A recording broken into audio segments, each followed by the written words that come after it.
জয় শ্রীরাম, জয় জয় শ্রীরাম। বন্ধুগণ, আজকের এই ব্রিগেডের মহাসমাবেশে পশ্চিমবঙ্গের বিভিন্ন প্রান্ত থেকে যারা আগত হয়েছেন তাদের সকলকে আমি আমার করজোড়ে কুর্নিশ জানাই। যেহেতু এই প্রখর রোদের মধ্যে আপনারা যে বিপুল সংখ্যায় মাথায় টুপি দিয়ে এবং এই প্রখর রোদের মধ্যে ভারতীয় জনতা পার্টির সভাতে এসেছেন, মোদিজিকে শুনতে এসেছেন, এটা শুধুমাত্র ভারতীয় জনতা পার্টিতে সম্ভব। তৃণমূল কংগ্রেস হলে বিরিয়ানির প্যাকেট দিয়েও এই ভিড় জোগাড় করতে পারবে না, তাদের পক্ষে সম্ভব না। এটা ভারতীয় জনতা পার্টির কার্যকর্তারা করতে পারে।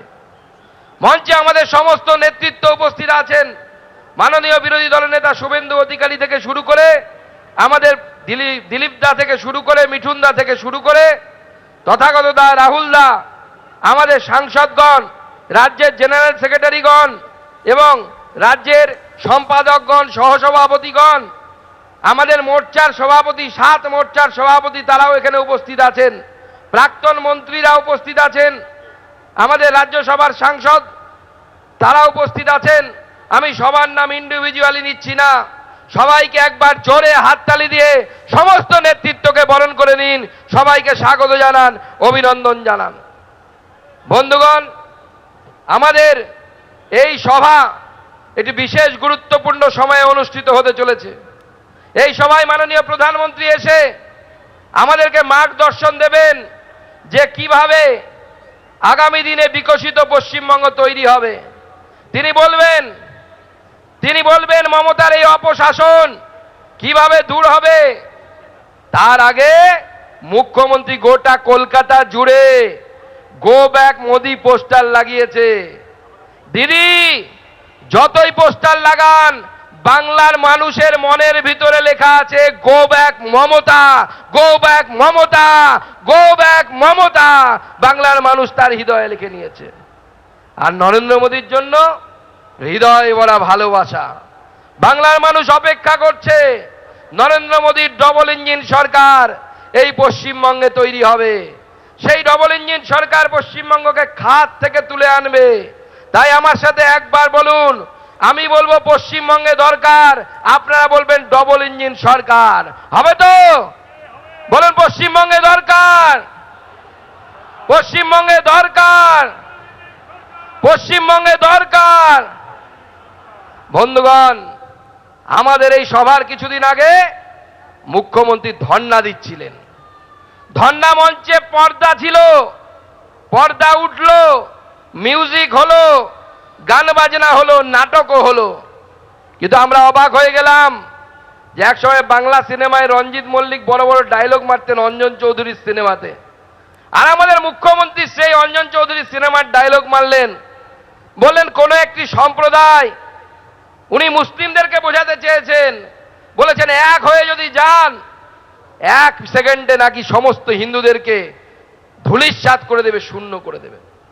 মাননীয় মুখ্যমন্ত্রী, আপনার বক্তব্য আমাকে মনে করিয়ে দিচ্ছিল কয়েক বছর আগে হায়দ্রাবাদের একজন নেতা আছেন আসাদুদ্দিন ওবেসি, তার ভাই, তিনি বলেছিলেন এই দেশে হিন্দুরা 80 কোটি, মুসলমান 20 কোটি, 15 মিনিটের জন্য পুলিশ বন্ধ করে দাও, দেখবো হিন্দুদের কত ক্ষমতা আছে।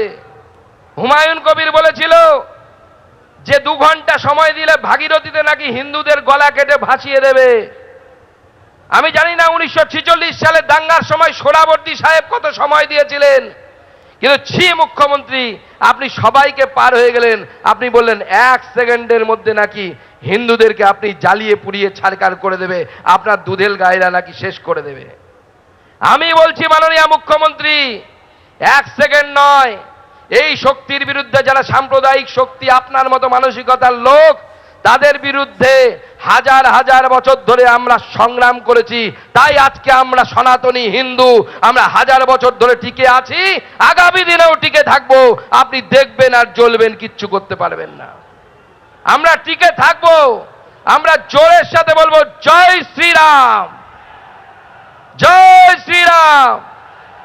মুখ্যমন্ত্রী শুনতে পাচ্ছেন তো? কত গলা, কত লক্ষ কণ্ঠ একসাথে বলছে যে জয় শ্রীরাম। তাই বন্ধুগণ, মুখ্যমন্ত্রী যতই বলুক এক সেকেন্ডের গল্প গল্প 1 সেকেন্ডে পশ্চিমবঙ্গের মানুষ করবে এবার, যখন ইভিএমে গিয়ে 1 সেকেন্ডের মধ্যে বিজেপির বাটনটা দাবাবে, বিজেপির বোতামটা দাবাবে, পদ্ম ফুলে ভোট পড়বে। 1 সেকেন্ডে খেল খতম, মমতা ব্যানার্জি খতম, তৃণমূল যাবে, বিজেপি আসবে, সেই দিন আসে। বন্ধুগণ, আর মোটামুটি 40 দিন সময় আছে, সাংবাদিকরা বলছিলেন।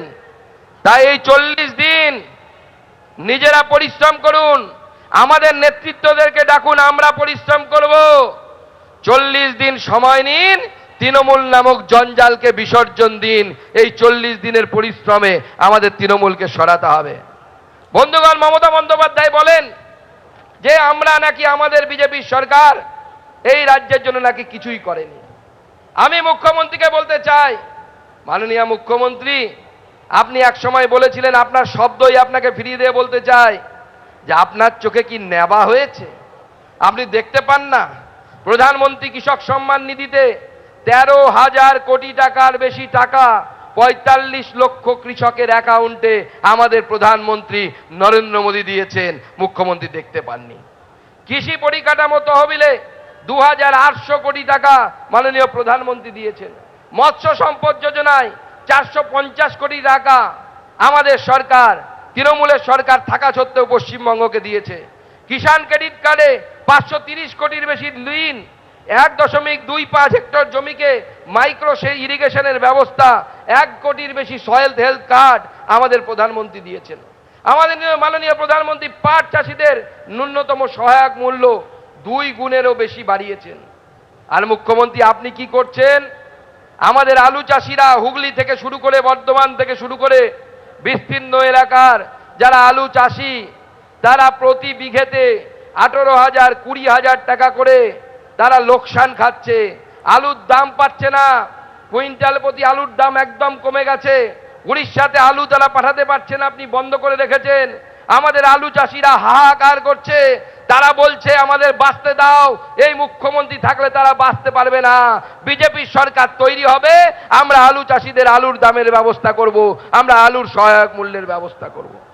বন্ধুগণ, তাই আমাদেরকে মাথায় রাখতে হবে যে এই পশ্চিমবঙ্গকে যদি রক্ষা করতে হয়, এই পশ্চিমবঙ্গকে যদি পশ্চিম বাংলাদেশ হতে না দিতে হয়, তাহলে ভারতীয় জনতা পার্টির সরকার তৈরি করতে হবে, যে সরকার এই পশ্চিমবঙ্গে বিগত 12-13 বছরে 3,900 কিলোমিটার জাতীয় সড়ক বানিয়েছে। প্রধানমন্ত্রী গ্রাম সড়ক যোজনায় 37,000 কিলোমিটার গ্রামীণ রাস্তা তৈরি করেছে।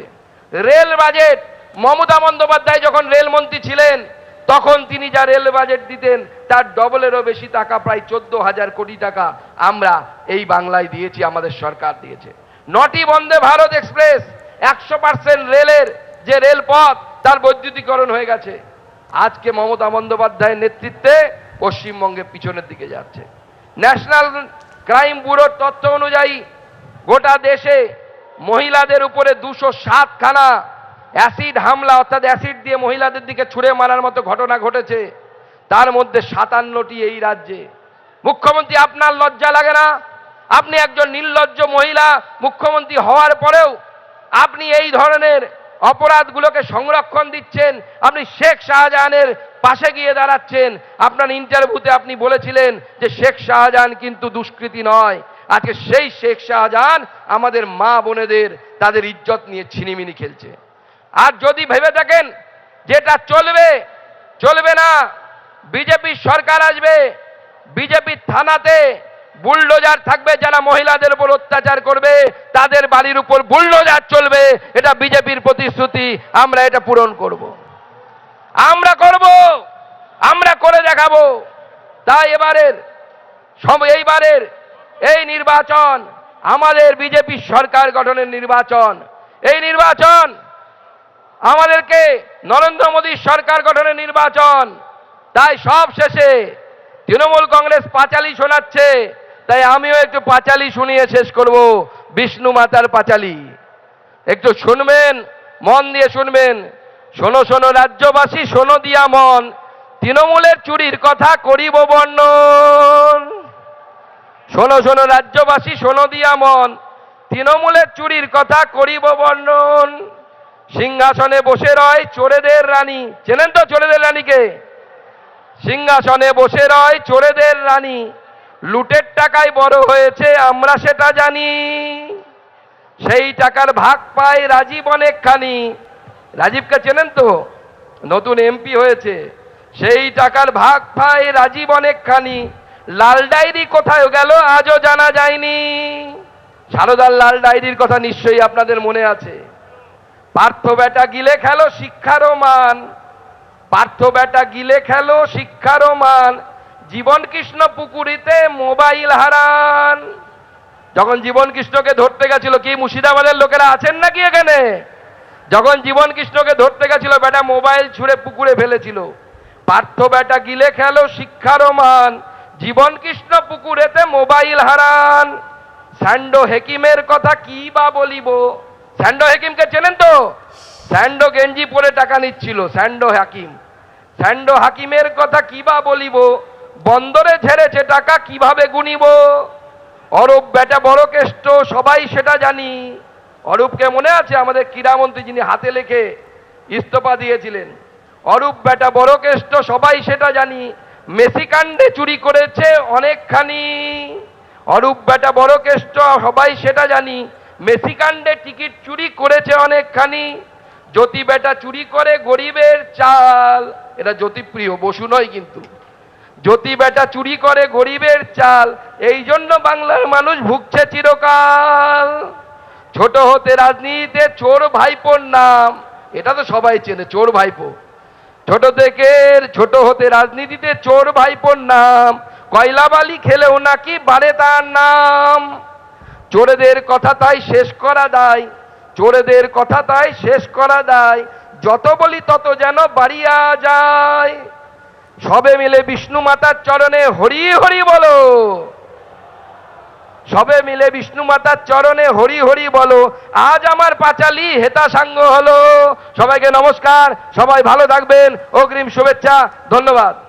এবিপি আনন্দ, এগিয়ে থাকে, এগিয়ে রাখে।